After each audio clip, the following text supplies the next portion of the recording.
자, 지금은 경기도의회 보건복지공보위원이시며 경기도 장애인 차별금지 및 인권보장위원이신 원미정 위원님의 사회로 토론을 진행하도록 하겠습니다. 토론 사회자님께서는 토론을 진행해 주시기 바랍니다. 네, 안녕하세요. 전 보건복지공보위원회 의원 원미정 의원입니다. 반갑습니다.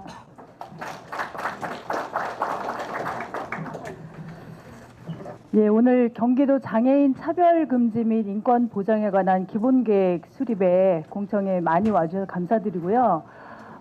계산년 새해인데 처음 뵙는 분들이 많으니까 인사 먼저 드리겠습니다. 뱀의 상징이 다산다복 그리고 치유의 상징이 있습니다. 여기 오신 분들 그리고 경기도의 모든 장애인 여러분들 올해 건강하시고요. 다복한 한 해가 되시기를 기원드리겠습니다. 그리고 오늘 기본계획 수립 공청회를 통해서 우리 장애인 경기도의 장애인 정책이 우리 뱀의 특징 중에 하나가 뒤로 후퇴를 못한답니다. 앞으로 전진만 하는 특성을 갖고 있는데요. 그런 뱀의 특성처럼 우리 경기도의 장애인 정책도 앞으로 좋은 방향으로 이렇게 계속 전진하는 그런 한 해가 되기를 기원해 봅니다. 2008년도에 이미 장애인 차별 금지 및 권리 구제에 관한 법률이 시행이 됐습니다.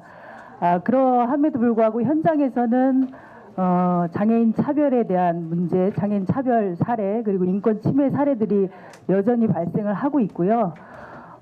우리 경기도도 좀 늦었지만 지난 2011년도에 도관이라는 영화를 통해서 우리 장애인 시설에서 장애인 성폭력 사례가 밖으로 드러나면서 관심을 많이 갖게 됐고 사회의 많은 분들이 장애인 문제에 대한 관심을 갖게 됐습니다. 늦었지만 경기도의회에서도 본원의 대표 발의로 경기도 장애인 차별 금지 및 인권 보장에 관한 조례를 제정을 했고요. 그래서 그 내용에 따라서 오늘 기본계획 최종 보고회를 갖게 됐습니다. 이 과정에서 5개월 동안 용역을 줘서 지금 진행을 하고 있고요. 많은 문헌과 그리고 앞서 보고하신 내용 보시면 설문조사라든가 FPI, 또 현장, 법률 이런 것들 좀 참고하셔서 많은 노력을 하셨습니다. 우리 장애인 차별금지 및 인권보장위원회에서 착수보고 그리고 중간보고회를 통해서 여러 가지 의견을 좀 냈고요. 오늘 최종 보고회를 저희가 제안을 해서 공청회 형태로 진행을 하게 됐습니다. 저희가 각 분야에서 전문가 의견을 들었지만 오늘 오신 우리 장애인 당사자 그리고 장애인 관련한 단체 시설에서 종사하시는 우리 현장 전문가들의 의견을 더 수렴을 해서 최종적으로 경기도 우리 장애인 차별 금지 및 인권 보장에 관한 기본 계획을 현실성 있게 수립하고자 하는 그런 취지의 자리입니다. 앞에 토론자께서 각 분야의 의견을 주시겠고요. 끝나면 플로어에 계신 우리 당사자들 그리고 관계자들께서 현장에 그런 충분히 반영돼야 할 그런 정책들을 기본 계획에 같이 담을 수 있도록 충분한 의견을 주시기를 부탁드립니다. 근데 앞서 발표하신 시간이 굉장히 길어서요. 그런데 준비하신 내용은 사실은 더 많은데 오늘 짧은 시간에 발표를 하다 보니까 오늘 아마 책자를 미리 받아보신 분들도 계시겠지만 그 짧은 시간에 다 검토하셔서 의견을 내시기가 쉽지는 않을 것 같습니다. 나눠드린 자료에 메모지가 하나 있습니다. 그래서 혹시 오늘 시간상 질의를 하지 못하시거나 의견을 내지 못하신 분들은요, 진행하는 과정에 적으셔가지고 제출해 주시면 충분히 기본계획 수립에 반영을 하도록 노력을 하겠습니다. 오늘 먼저 각계 네 분야에서의 전문가가 토론을 해주실 텐데요. 먼저 나오신 분들 소개를 해드리도록 하겠습니다. 먼저 장애인단체에서는 경기도 지체장애인협회의 회장님을 역임하고 계시고요. 경기도 장애인 복지단체 연합회 회장을 맡고 계신 김기호 회장님 나오셨습니다. 그리고 학계를 대표해서는 우리 경기도 산하 경기복지재단의 양희택 박사님 나오셨습니다. 그리고 법조계에서는 법무법인 소명의 박정훈 변호사님 나오셨고요. 국가인권위원회에서 장애차별 전문위원으로 활동을 하셨고 또 대한변호사협회에서 국제인권특별위원회 위원으로 활동을 하고 계십니다. 그리고 현장 전문가로서는 전남의 장애인인권센터 허주연 소장님 함께 하고 계십니다.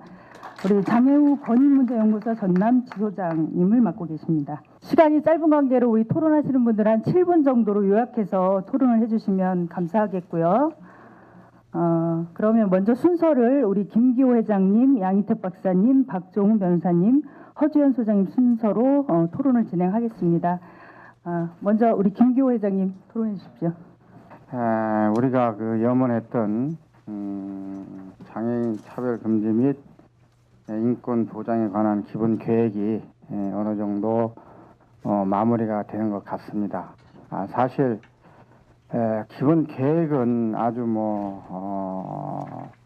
시일이 좀 걸리면서 잘 이렇게 짜여졌다 이렇게 생각이 들어갑니다만은 앞으로가 문제입니다. 사실 우리가 이제 보게 되면은 도가니 사건도 역시 마찬가지지만은 이 묻혀 있던 것이 나중에 이제 여론에 의해서 이렇게 밝혀지는 이런 사례들이 많이 있습니다. 그래서 우리 장애인들에게 사실 이 인권센터를 어디서 어느 기관에서 운영하느냐에 따라서 어떤 우리 장애인의 인권에 대한 모든 것들이 제대로 집행이 될지를 상당히 우리가 그 자신들이 생각을 해야 되지 않을까 이런 생각을 해봅니다. 그래서 저는 그런 시점에서 여러 가지로 생각을 하고 지금 있지만은 우리가 지금 그 장애인 편의시설 같은 경우에도 보게 되면은 어떤 조례나 법으로 규정되었다 하더라도 그런 것들이 집행이 안 되는 경우가 상당히 많이 있는 걸로 여러분들도 알고 있으리라 이렇게 생각이 들어갑니다. 우리가 그냥 쉽게 생각을 하면은 주차 관리, 장애인 주차장에다 그 일반 주차를 하게 되면은 10만 원 벌금을 내는데 거기 보면은 이렇게 써 있습니다. 앞에 그 문구가 써 있는데도 불구하고 지금 현재의 법으로 집행돼서 10만 원 벌금 내는 사람이 거의 없다는 것입니다. 사실. 그래서 우리도 이러한 부분 같은 부분들을 좀 앞으로는 조그만 어떤 일들에도 그 어떤 기구에서 일을 하는 부분이 있어서 차근차근 해나가는 것도 좋지만은 어떤 기관에서 관리를 하냐에 따라서 우리 장애인 인권이 진짜 우리가 생각하는 것만큼 피부에 느낌만큼 일을 해나갈 수 있느냐 하는 것이 상당히 중요하다. 저는 이렇게 생각을 합니다. 사실 여러분들도 아시다시피 우리 장애인들이 치고 인권에 침해 당하시는 분들이 보호자가 없는 분, 혼자 사시는 분들이 제일로 많이 접할 거라 저는 이렇게 생각을 합니다. 그런 사람들 목소리를 대변할 수 있는 이러한 어떤 기구가 있어야 되는데 그런 것들을 상담하러 가서 우리가 평상시에 얘기를 하고 주고받고 하면서도 그러한 분위기상에 따라서 제대로 얘기를 못하고 그냥 뒤로 물러나는 경우가 많이 있다는 것입니다. 사실. 그래서 정말 명실공히하게 인권센터가 생긴다는 것은 저도 여러분들하고 같이 환영하고 공감하는 바입니다. 생김으로써의 어떤 기구가 제대로 운영이 되려면은 주체가 상당히 중요하고 장애인들이 편하게 상담받을 수 있는 이러한 여건이 갖춰져야 된다. 저는 이렇게 생각을 합니다. 어쨌든 조금 늦은 감이 있지만은 경기도에서 인권센터를 이렇게 설립하게 된 데 대해서 진심으로 기쁘게 생각을 합니다. 제 토론은 이걸로 마치도록 하겠습니다. 감사합니다. 예, 김기호 회장님께서는 아마 기본계획 안에 그 장애인 인권센터 조례에도 주요 내용인데요. 장애인 인권센터 관련한 운영 주체의 중요성에 대해서 언급해 주신 것 같습니다. 예, 다음은 우리 양희택 박사님 토론해 주시겠습니다. 반갑습니다. 그 앞에 김기호 회장님께서 보고서는 작성을 해주셨는데 말씀을 너무 잘해주셔가지고 저는 저렇게 이렇게 요약해서 말씀드리는 게 어렵습니다. 아직 연륜이 안 돼서. 그래서 저는 그냥 보고서 작성한 내용을 그대로 읽어가면서 말씀을 드리도록 하겠습니다. 가뜩이나 쳐다보시기가 어려우실 텐데 보고서를 중심으로 좀 보셨으면 좋겠습니다. 물론 다 읽지는 않겠습니다. 보고서를 중심으로 가겠습니다. 2012년 11월 우리나라 인천에서 UN 에스캅 장관급 회의하고 국제대회가 열렸습니다. 이때 인천 전략이라고 하는 것을 만들었는데요. 이 인천 전략에 장애인의 권리 실현이라고 하는 것을 슬로건으로 선정하고 장애인의 권리 보장 실현 방안을 논의를 하였습니다. 이것을 이어서 보건복지부 장애복지과에서 2013년도에 장애인에 관련되어져서 권리 패러다임이나 사회적 모델, 완전한 사회 참여, 즉 기회평등 확보를 전제하는 측면으로 장애인복지 환경이 변화되었다라고 제시하고요. 이는 장애인복지법의 기본 이념인 장애인의 완전한 사회 참여와 평등을 통한 사회 통합을 정책에 구현시킨 것이라고 할 수 있습니다. 그러기에 2014년도 중점 추진 과제 하나로서 장애인 인권 침해 예방 및 권리 보호를 선정하고 장애인 인권 침해 예방센터 효율성 제고, 장애인 차별금지법 2회 지원 모니터링 실시, 장애인 거주시설 인권 보호 강화, 장애인 인식 개선 홍보 교육 등을 세부 목표로 선정을 하였습니다. 이렇게 큰 흐름을 쫓아서 경기도에서 장애인 인권 침해와 장애인 차별 금지, 인권 보장과 차별 금지에 관한 기본 계획을 세우는 것은 시기적으로 매우 적절한 것으로 생각합니다. 본 토론은 연구 용역 최종안에서 기본 계획안과 인권센터에 관련되어진 영역에 초점을 맞추어서 토론을 진행하도록 하겠습니다. 1번으로 써져 있는 부분입니다. 경기도 장애인 차별 금지 및 인권 보장에 관한 기본 계획에 관련되어져서 토론하겠습니다. 첫 번째 주제입니다. 기본 계획의 비전, 정책 목표, 정책 과제 등을 검토할 때 비교적 잘 설정된 것으로 볼 수 있습니다. 특히 이중차별, 여기서는 다중이라고 하셨는데 이중차별을 당하는 장애 영역의 세부 구분과 여성 장애인에 대한 접근은 경기도의 특성을 잘 나타낼 수 있는 것이라고 할 수 있겠습니다. 다만 장애인의 시민적 권리 보장과 장애인 인권 중심 전달 체계, 다음 페이지입니다. 전달체계 구축, 장애인 차별 구제 및 기본권 옹호 등의 영역에서 탈시설 또는 거주시설에 대한 논의나 사회통합에 관한 내용은 누락된 것으로 보입니다. 보건복지부나 제4차 장애인 정책발전 5개년 계획의 내용에서는 탈시설 또는 거주시설의 방향성을 설정하여 중요한 주제로 제기하고 있습니다.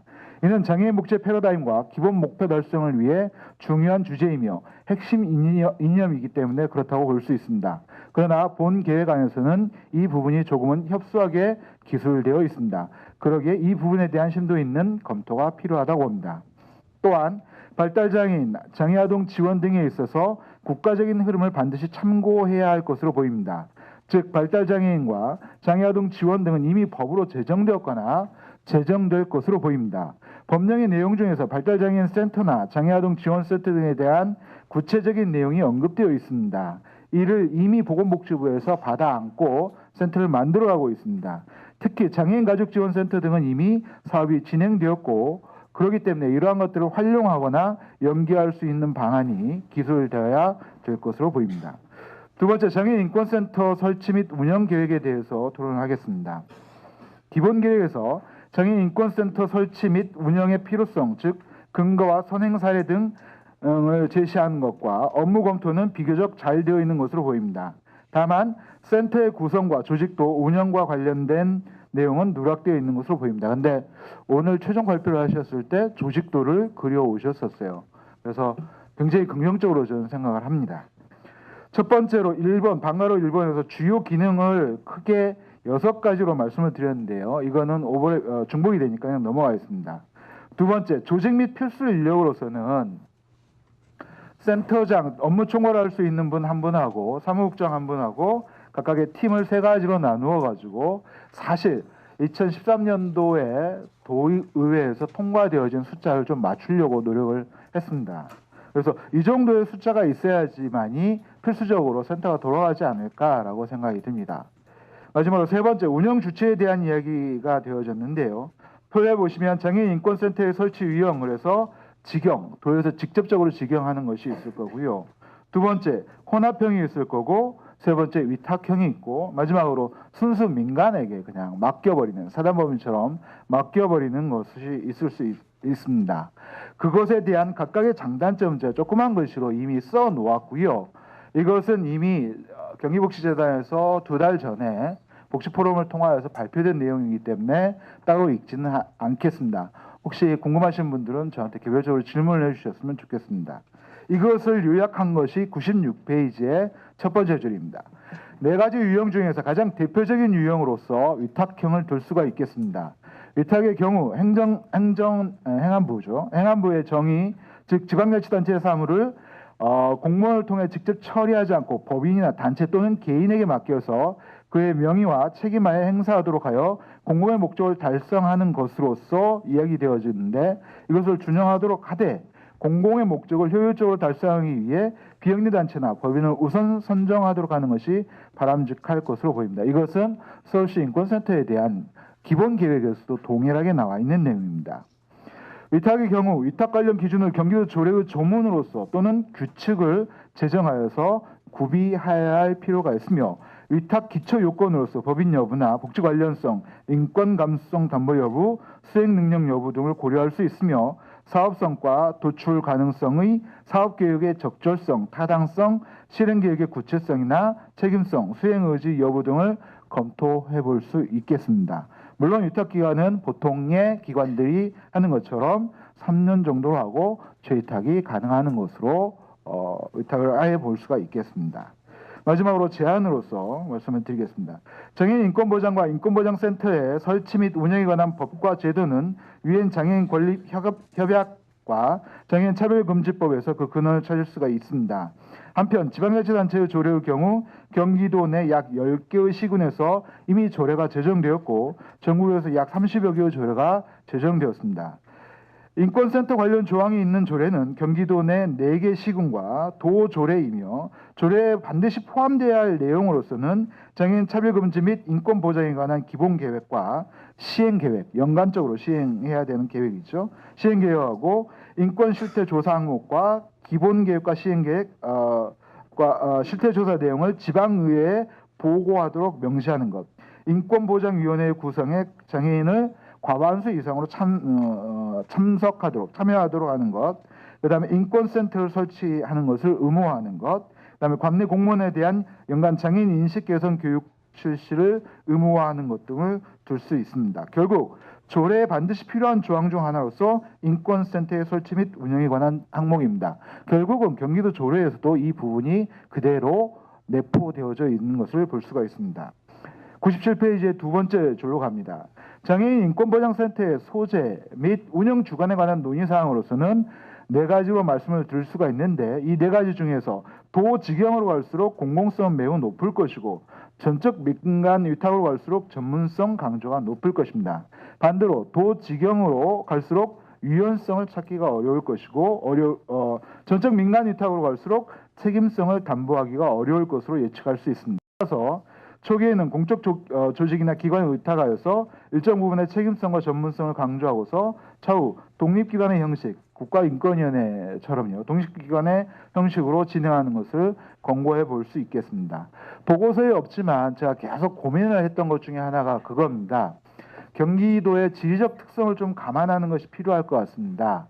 왜냐하면 경기도가 워낙 넓기 때문에 남부에 하나 북부에 하나 물어서 지소를 개설하는 것도 필요할 것 같고, 물론 이것은 분명히 예산과 연관되어 있기 때문에 쉽게 이야기해 볼 수는 없는 건데, 그럼에도 불구하고 방향성을 놓고 이야기했었을 때는 반드시 북부와 남부를 나누어서 취소를 개설하는 것이 필요하지 않을까라고 생각이 들었습니다. 이상입니다. 네, 양희택 박사님은 우리 중간 보고에서도 굉장히 꼼꼼하게 잘 검토해서 의견을 좀 많이 내셨는데요. 최종 보고에서도 지금 보건복지부의 그 계획에 좀 빠진 부분에 대해서 한 번 더 짚어주셔서 그 부분을 더 한번 검토하시는 게 필요한 것 같고요. 그 주요 내용인 인권센터 설치 관련한 여러 가지 운영 주체에 대한 부분들을 좀 구체적으로 짚어주신 것 같습니다. 조직, 그다음 운영 주체, 그리고 이제 타 시군에 지금 이제 저희 경기도가 31개 시군에도 이미 장애인 차별 금지 및 인권 보장에 관한 조례들이 제정되어 있는 시군들이 있습니다. 그런 조례에서 시군에서도 공동으로 꼭 추진해야 되는 그런 과제들, 그 내용들을 좀 세부적으로 짚어주셨고요. 그리고 이제 위탁의 어떤 성격에 따라서 이제 장단점들을 짚어주셨는데, 그거는 좀 제안이고요. 정답은 아닌 것 같고, 일단 좀 토론이 좀 필요한 것 같습니다. 예, 다음은 우리 법조계의 박정훈 변호사님께서 법조 관련해서 토론해 주시겠습니다. 먼저 이제 우리 수고하신 분들께 감사 인사드리고 싶고요. 이제는 장애인 인권 및 복지도 이제 지방자치 시대인 것 같아요. 제가 장애인법 연구회 운영위원을 맡고 있는데 저희가 2011년도에 그 하나의 기획소송을 한 게 있는데 사회복지 서비스 변경 신청 거부 처분 관련해서 기획소송을 한 적이 있거든요. 하나는 음성 쪽에서 했고 하나는 이제 서울에서 했는데 이게 어떻게 결과가 나왔냐면 서로 판결이 거의 비슷한 사안인데 판결의 결론이 달랐어요. 음성에서는 졌거든요. 서울에서는 이겼어요. 음성에서 졌기 때문에 당연히 서울에서 당사자가 서울 같은 경우는 이제 양천구청장이었는데 양천구청장이 항소하고 싸울 줄 알았어요. 근데 싸우지 않더라고요. 어떻게 하느냐?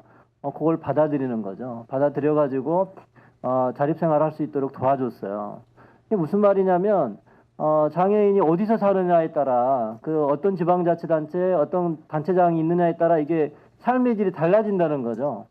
어떤 데서는 그냥 막 어떻게든 야 의무 없다 이렇게 싸워가지고 이겨가지고 안 도와줘도 되는 경우 되고 한쪽에서는 절차적 하자만 판사가 지적했는데도 실체적 하자를 지적하지 않았거든요. 그러니까 항소에서 이길 수 있는데도 그냥 증거 그냥 감수하고 장애인이 자립생활할 수 있도록 도와준단 말이죠. 그러니까 지금은 어디 사느냐가 상당히 중요한 것 같은데 이번에 용역안을 보니까 경기도에 사는 것도 괜찮을 것 같아요.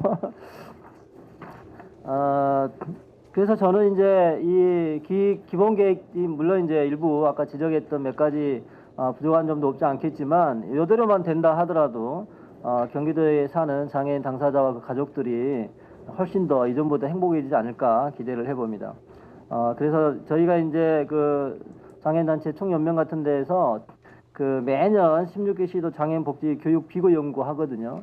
아마 이제 곧 몇 년 안에 경기도가 이 상위권으로 치고 올라오지 않을까 기대를 해보는데, 제가 이제 각 그 지방자치단체의 조례하고 기본계획 세울 때마다 이제 조언하는 내용이 있습니다. 그건 뭐냐면 쉽게 생각하면 이게 이제 지방자치단체에 살 수 있는 그 한계가 있어요. 왜냐면 아직까지도 우리나라는 중앙 집권적이거든요.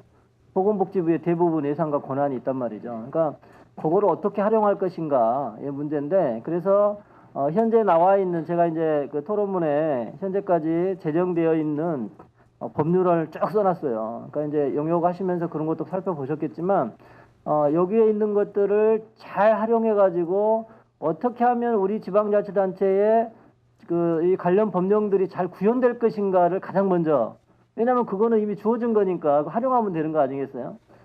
예컨대 이제 장애아들 복지 같은 경우가 이제 관련해 가지고는 2011년도에 장애아동 복지 지원법이 만들어졌단 말이죠. 그러면 이것을 우리 지방자치단체 어떻게 이걸 구현해 가지고 끌어다 쓸 것인가를 일단 먼저 생각을 해야 되고, 거기다가 플러스 알파로 우리 지역의 사정에 맞게 조금 더 진전된 내용을 가져올 수는 없을까를 고민하는 거죠. 그러니까 자꾸 우리 것만 생각하게 되면 이게 이제 중앙정부에 이미 있는 거를 활용을 못하는 상황이 되기 때문에 그거를 잘 활용하면서 플러스 알파를 시키면 훨씬 이제 다른 데보다는 앞서 나갈 수가 있다는 거죠.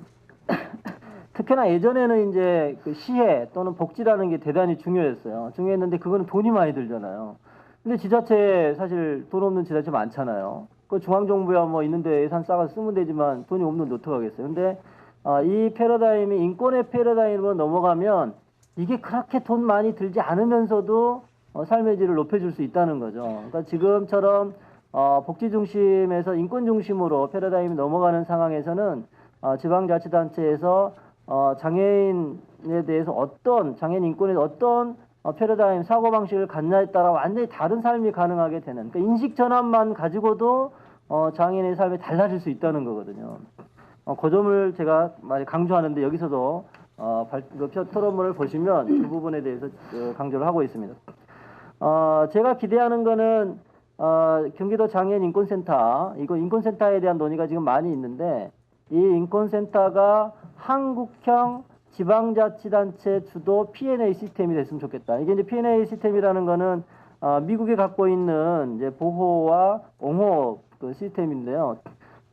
이 미국 같은 경우는 이 오랜 역사가 이미 벌써 우리보다 있기 때문에 이미 이제 정착이 돼가고 있지만 그 지역사회나 시설에서 학대나 방임 상태에 있는 장애인 권리를 옹호하는 시스템이에요. 그 재정은 다 정부나 지자체에서 나옵니다. 주에서 나오는 거죠. 미국 같은 경우 주에서 나오고 실제 실행은 유탁받은 민간단체에서 하는데 거기에서는 실질적인 조사권을 갖고 있어요. 그러니까 우리가 여기에 중요한 건 실질적인 조사권이거든요. 예컨대 시설에서 무슨 문제가 발생했다. 민간단체 유탁해놨다. 민간단체 못 들어갑니다. 무슨 권한으로 들어가요, 거기를.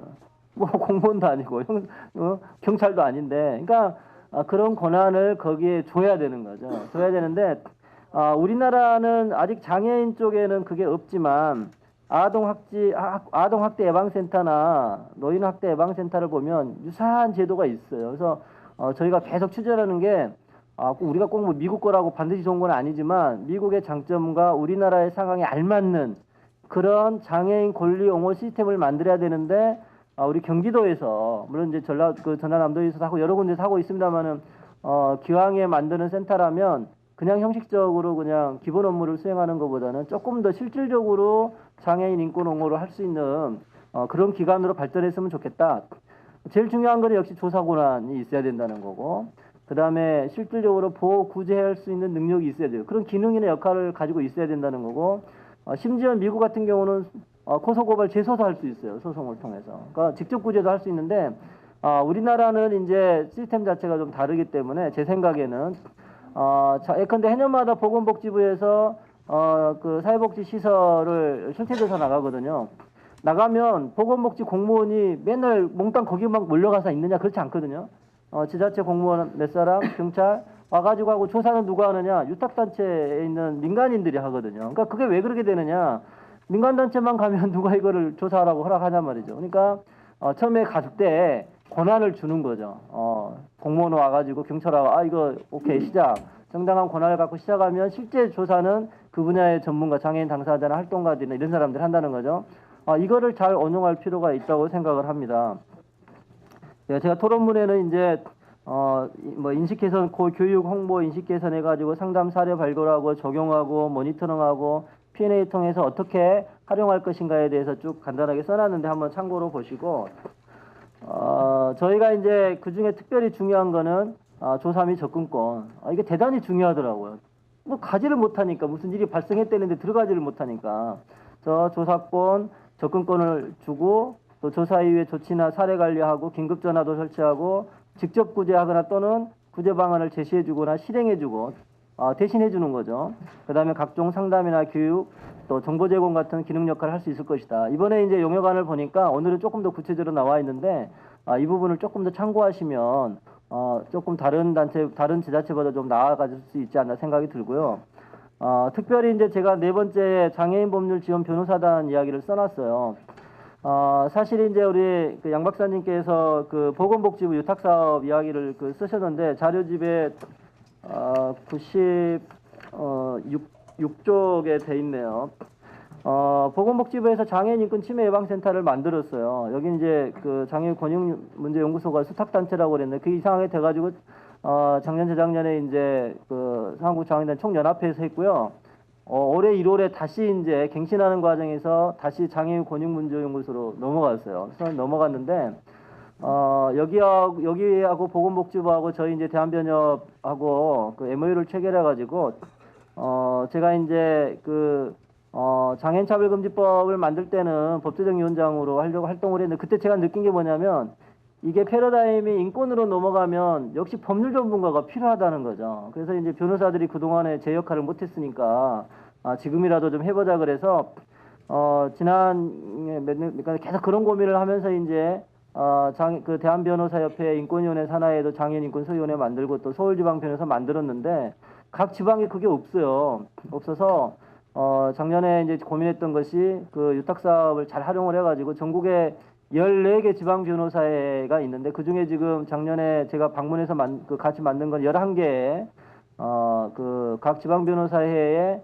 장애인을 법률적으로 지원할 수 있는 변호사들을 모았는데 지금 경기도 같은 경우는 저희가 지방 변호사회가 2개 있거든요. 경기 북부하고 중앙이 있는데 북부는 이제 의정부 중심이고 이제 중앙은 수원 중심인데 여기에 이미 이제 그 사람들이 모아져 있습니다. 그래서 제가 이제 토론문에 그 내용은 자세히 써놨지만 이미 경기중앙지방변호사는 22분 정도가 도와줄 준비가 돼 있는 거죠. 또 경기 북부가 14명 정도. 그리고 만약에 이제 우리 이제 경기도 쪽에서 필요로 하다면 정식으로 MOU를 체결해가지고 하여튼 변호사가 필요한 거는 저희 쪽에서 이렇게 협력해가지고 충분히 수요에 맞게 할 수 있도록. 그러니까 근데 인권센터가 생기더라도 뭐 소송 갈 일이 있을 것이고 법률적으로 판단해 줄 거나 지원해 줄 필요가 있다면 저희 쪽에서 지원을 해가지고 변호사들을 동원하도록 그렇게 하겠습니다. 근데 다섯 번째 복지 시설 문제를 지적을 했는데 이거는 이제 양 박사님이 지적하신 거하고 내용이 좀 비슷해요. 그러니까 탈시설 하고 자립생활이라고 하는 점에서 약간 좀 영역 보고서 약간 부족한 점이 있어가지고 특히 이제 시설 관리를 어떻게 할 거냐, 관리 감독 어떻게 할 거냐의 문제에 대해서 좀 약한 것 같아서 제가 그 분야를 좀 지적을 해놨고요. 제가 알기로는 경기 북부 지방 변호사 관할에 32개, 중앙 지방 변호사 관할에 82개, 그러니까 14개 정도 사회복지 시설이 있는 걸로 알고 있어요. 그러니까 여기는 어떻게 할 거냐, 여기 시설에 있는 장애인을 어떻게 할 거냐의 문제가 좀 빗나가지 않나 싶어서 지적을 했고요. 나머지 기타 사항을 보시면 역시 중요한 거는 지금 가장 중요한 게 인식 개선인 것 같아요. 인식 전환시키는 것. 편견을 어떻게 극복할 건가인 것 같고, 그 다음에 장애인 인권 센터는 이제 저희 장애인 법률 지원 변호사들하고 협력을 하게 되면 조금 더 발전이 있을 것 같고, 이거는 이제 경기도뿐만 아니라 전 지역에 지금 저희가 준비를 하고 있습니다. 그 다음에 이제 발제문 가운데 현실 구현 가능성이 제일 중요한데, 그러니까 뭐 재정적 한계도 있을 거고 인적 한계도 있을 거고, 그래서 중요한 거가 이제 당장 필요한 것과 단계적으로 확장시킬 것과 그다음 우선순위를 어떻게 결정할 건가. 이게 아마 이제 용역 안에서는 조금 더 프리하게 자유롭게 이렇게 기술하셨지만 막상 경기도에서 이거를 실행해 나가는데 상당히 중요한 관건이 될 것 같고, 그 중에 하나가 이제 저상마을버스인데 사실 중에 하나 재밌는 아이디어예요. 중요한 아이디어인데 이게 지역 밀착형, 생활 밀착형 아이디어인데, 근데 저상버스라는 게 이게 과연 마을버스로 활용이 될 수 있을지. 그러니까 저상버스는 기본적인 한계가 있어요. 도로 굴곡이 있으면 안 되거든요. 굴곡이 있으면 걸려요, 차가 가다가. 그러니까 이제 물론 어떤 마을은 계속 평평한 평지에 있을 수도 있지만 그렇지 못한데 저상 마을버스를 그대로 도입해서 하기는 이거 완전히 탁상공론 되기 쉬워요. 그래서 도로 구조 분석이나 좀 더 심도 깊은 분석이 필요한 것 같고요.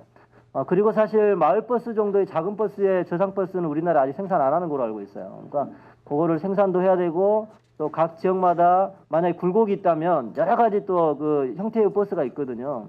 그런 것도 해야 되고, 저는 어떻게 생각하면 거기에 인력이나 물질을 쏟아붓는 것보다는 조금 더 거기는 그냥 오히려 휠체어 같은 거를 좀 더 공급을 하고 좀 더 정보 접근권이나 이쪽에 좀 더 신경을 더 쓰는 거 아닌가. 하여튼 많이 고민을 해보셔야 될 것 같아요. 어떻게 단계를 설정하고 우선순위를 결정할 것인가에 대해서. 저는 이제 최근 가장 지금 여러 장애 유형 중에 어려운 쪽이 이제 정신적인 장애. 정신적인 장애는 이제 크게 나눠가지고 이제 정신장애 쪽하고 발달장애는 지적장애도 들어가 있죠. 이쪽인데 하여튼 용역안을 보니까 이제 거기에 좀 강조점을 두고 있는 것 같아서 대단히 감사하게 생각하고, 뿐만 아니라 이제 그 국가적으로도 이 분야에 대해서 계속 계획이 나오고 법제가 지금 이제 정신보건법도 완전 개정을 하려고 하고 있고, 발달장애인법도 지금 국회에 올라가 있고, 요게 이제 관심을 가지셔가지고 함께 협력 관계가 됐으면 좋겠습니다. 하여튼 저는 이런 기회를 통해 가지고 많은 분들이 이제 공감대를 형성하는 게 좋을 것 같아요. 왜 이게 필요한가? 장애인이든 비장애인이든 공감대를 형성해 가지고 함께 행복해 줄 수 있는 그런 경기가 됐으면 좋겠습니다. 감사합니다.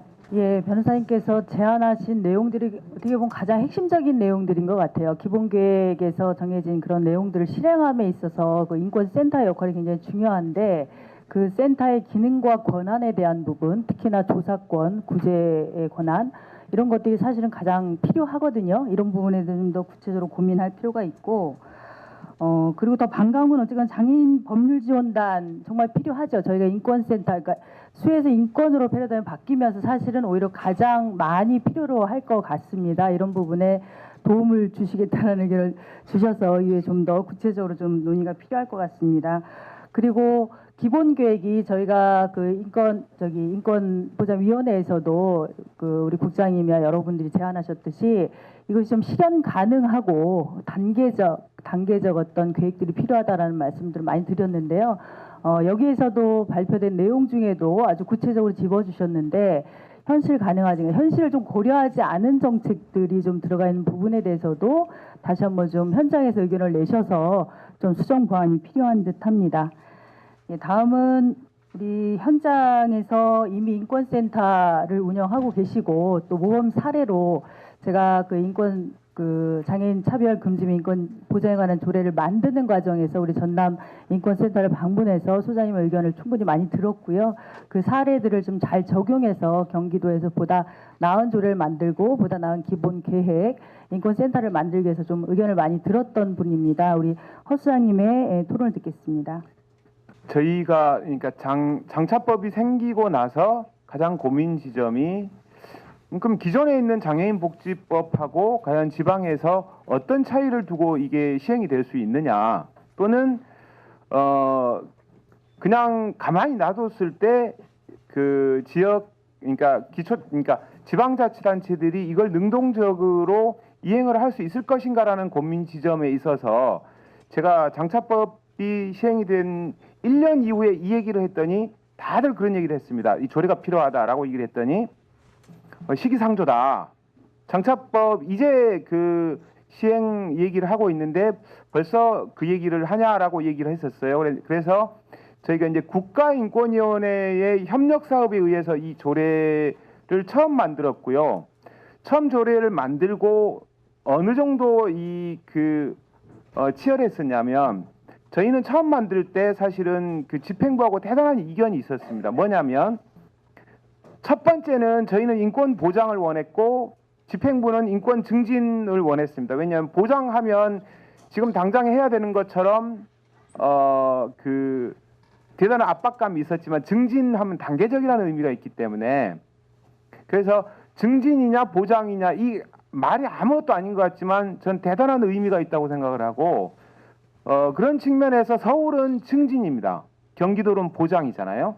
그래서 이걸 아무것도 아닌 거지만 대단하게 치열하게 논쟁했던 기억이 처음 조례 제정 때 있었고 그래서 조례가 제정 되지 않을 위기에 있었는데 그래서 첫 번째는 저희가 그러면 전략을 선택했습니다. 자, 지금 증진으로 가고 곧바로 보장으로 개정하는 걸로 가자. 그래서 저희는 6개월 만에 바로 개정 작업에 들어가서 보장으로 개정이 됐던 이게 그런 사연이 있고요. 그래서 경기도는 그 2년 전에 원미정 의원님이랑 다른 또 의원님 기억이 안 나는데 그 의원님들이랑 그 집행부에서 와서 저희하고 저희 이제 전남에 와서 얘기를 하는 과정에서 그때는 의원님이랑 그 경기도에서 저희를 많이 부러워했지만 오늘은 제가 참 경기도가 부럽습니다. 그건 원인은 뭐냐면 대부분 조례를 만들면 그 이상을 우리나라 사례들을 보면 이상 뛰어넘지 못합니다. 왜냐하면 의원님들이 열심히 하거나 집행부에서 하다가 보면 그걸 절충하는 과정에서 깎여나갑니다. 그러다가 보니까 외려 플러스 점점 보강되는 게 아니고 선행 사례보다 깎인다는 거죠. 근데 경기도는 저희가 갖고 있지 못한 모니터링이라든지 이런 것들이 돼서 이제는 벤치마킹 대상이 전남이 아니고 경기도가 되겠구나라는 그 부러움이 있고요. 그래서 저는 오늘 그 인권센터를 운영하면서 느꼈던 거를 중심으로 해서 몇 가지만 말씀을 드리고자 합니다.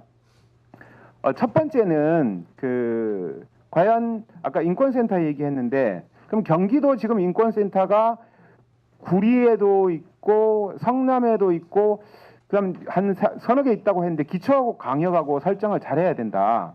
왜냐하면 자 그러면 기초에 있는 센터들이 전담 인력이 한 명도 없습니다. 그러니까 그 조례에서 하라고 하니까 만들어놨지 전담 인력이 하나도 없는 인권센터가 사실은 제 기능을 할 수 있냐라는 측면에서 볼 때 저는 허브 역할에 대한 부분은 장기적으로 우리가 지향은 해야겠지만 이거는 좀 조정이 돼야겠다. 그 다음에 일선 공무원들이 그러니까 일선에 있는 공무원들이 초기 상담을 했을 경우에 저희가 같은 경우에도 사례 회의를 해보면 인권 감수성 차이가 엄청 나는데 처음부터 그 초기 상담이 잘못돼 버리면 처음부터 무시되거나 이거 올라오지를 못합니다. 그렇기 때문에 제가 볼 때는 상담 자체는 직접 상담하게 하는 게 훨씬 효과적이겠다라고 저는 생각이 돼요. 그래서 너무 이런 것들을 많이 기군이 이런 것들을 많이 만들어서 거기에 어떻게 보면 너무 쏠리지 않도록 하는 게 중요하겠다는 생각이 들고요. 그 다음에 이제 또 하나 말씀드리고 싶은 것은 우리가 이게 과연 장애인 복지 기본 계획을 만드는 건지, 그 다음에 인권 기본 계획을 만드는 건지 좀 집중할 필요가 있다. 왜냐하면 기존에 있는 복지 전달 체계라든지 조례상에 나와 있는 것들을 여기에 다시 인용하는 것은 적절치 않다. 분명히 경기도에도 조례가 있는 게 있고 장애인복지법에 나와 있는 게 있고 이미 일정 법률들이 준비되고 있는 것들이 있는데 여기에서 직접 연관이 없는 것들을 예산에 넣는 것이 과연 적절한지에 대해서 최소한 어쨌든 복지 부분하고 인권 부분을 물론 무자르듯이 완전히 여기까지는 복지고 여기까지는 인권이라고 할 수는 없겠지만 최대한 기존에 지금 하고 있는 것들에 대한 부분은 삭제해야 된다. 그러지 않으면 현실적으로 이게 부피만 크지 실효성 없습니다. 그렇기 때문에 기존에 있는 전달 체계 안에서 녹여낼 수 있는 부분은 여기서 최대한 삭제하는 것이 적절할 것 같다라는 저는 바람이 좀 있고요. 그 다음에 이제 이 외에도 제가 사실은 쭉 여러 개의 사례들을 쭉 써놨는데 그거는 시간 관계상 제가 너무 많은 시간을 쓸 수가 없기 때문에 말씀드리지 않고요. 그래서 자료로 참고하시고 이제 종합 의견에 가서 첫째 제가 볼 때는 좀 우리 인권 보장 계획을 하면서 그러니까 인권 친화적인 용어를 썼으면 좋겠다라는 생각을 합니다. 배려라고 아직도 여기서 쓰고 있습니다. 그러니까 배려라는 개념은 대단히 수직적 개념이거나 또는 이 부분은 대상화하는 측면이 강하죠. 배려, 보호, 애로. 그래서 물론 연구를 어떤 분이 했느냐에 따라서 이게 어떤 분들은 정말 친인권적인 용어를 쓰신 분도 있는가 하면 아직도 이게 습관처럼 이런 용어가 아직 남아 있습니다. 그래서 용어 정의는 좀 더 인권 친화적으로 할 필요가 있다라는 생각이 들고요. 그랬을 때 좀 더 완성도가 있을 것 같습니다. 그 다음에 이제 두 번째인데 사업의 주체가 경기도인 계획, 즉 다시 말해서 직접 경기도가 할 수 없는 영역이 있죠. 아까 이를테면 교육이라든지 고용이라든지 그런 부분들, 그러니까 직접 경기도가 컨트롤할 수 없는 부분은 현실적으로 기본 계획에 아무리 많이 담아놔도 이거는 나중에 일정 부분 5개년이니까 5년 되는 시점에 평가를 해보면 가장 평가 부분에서 문제시될 수 있는 부분이 이런 것들이기 때문에 이런 부분들은 그 경기도가 사무가 아닌 거, 이를테면 뭐 선거 관련이라든지 이런 것들은 대부분 경기도의 직접 사무가 아니니까 그런 것들은 적절하게 빼는 것이 적절하고, 굳이 좀 더 적극적으로 하고 싶다면 모니터링을 활성화하는 게 훨씬 효과적이지 않을까, 저는 그런 생각을 합니다. 이제 세 번째는 기본 법률과, 그러니까 조례 등에서 아까 제가 말씀드렸죠. 굳이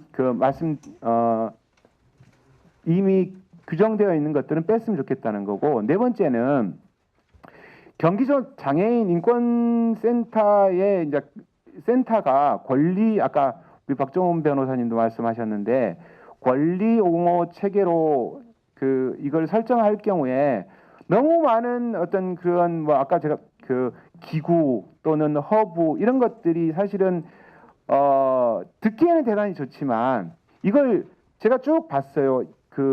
여러 가지 회의가 너무 많더라고요. 이러다가 보면 본래 하고자 했던 사례 관리라든지 이런 것들이 상당히 소홀할 수 있습니다. 그렇기 때문에 이런 것들을 여기다가 다 못 박아두는 것보다는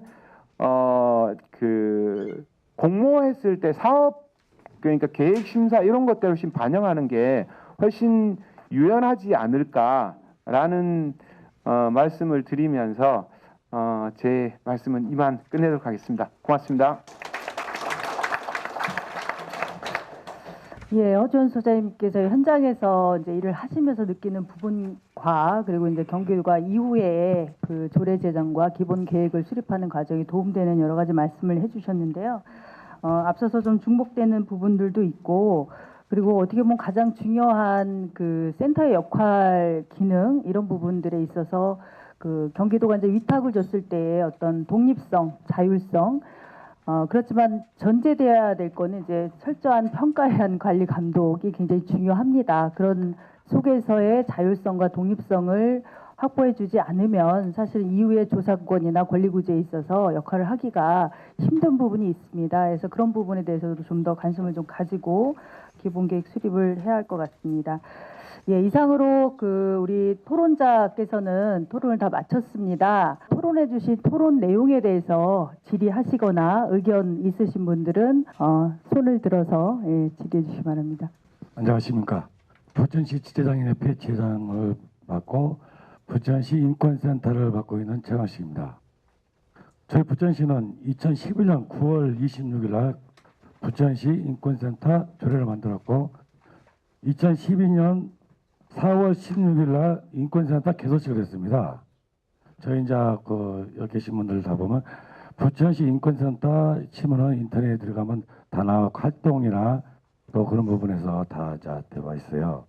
자문위원들이 7분이 계셔가지고 세무보통, 법률보통 다 받고 계시고, 한 달에 한 번씩 그분들이 와서 자문을 해줍니다, 직접. 왜 지금 인권센터의 부분에서는 지금 도도 마찬가지고 시도 마찬가지고 예산 문제입니다, 사실. 인력이 어떻게 되냐? 인력이 부족해서 안 됩니다, 사실. 그러면 인력을 그만한 사람들을 고용하려면 예산이 달려야 됩니다. 또한 지금 경기도 조례에 보면은 지금 명시된 게 시군지에 지원될 수 있는 부분이 없어요. 시군지회 센터에도 조례를 제정해 가지고 시군센터가 운영될 때는 도에 지원될 수 있는 부분을 넣어줘야 한다고 생각됩니다. 그리고 1년 이상 지금 현재 시군에도 보면 1년 이상 센터를 운영하고 있는 데가 많습니다. 지금 현재 자부담으로. 그런 데는 인정을 해줘야 한다고 생각합니다.